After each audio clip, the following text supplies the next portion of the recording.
Mahiroi lup tarukna Diwali amadi Ningon Chakaubagi mangoinana potki mamansing niyom chumna yolibra haina drive chathakre. Kumja 2020 ga 5 ki May 3 dagi haurakhiba irangda Manipur Police na achouba thodang lawbagidamak Governor na Manipur Police pu singthakre. Lamdamsigi miyamna changyeng loikraba political party sing para tambibagi matam yaure Mahesor Thaunaujam. Matam kuina semjin bidraba mayalambi semjinba haukre. College singi awatpa oja lawbagi recruitment pangthou haina mahiroi singna khongjang changsinkhre.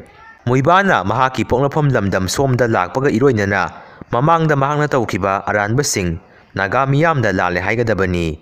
ZUF MSPD sengi staff phubado KNF na nate haina sengdorokli. Bazar manungda bombula thanarakpadai usek sing koipai pairaga leire. Brahmagi Kachin State ki manungsana laiba Tanai Rota KIA ga PDF ka pharaga military army na pang tinglaga hatkre.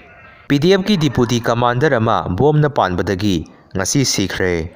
Thongju Kendragi Torban Khetri Laikai GP na konba mafamda beneficiary gi list phongbada sasinaba ming yauramle.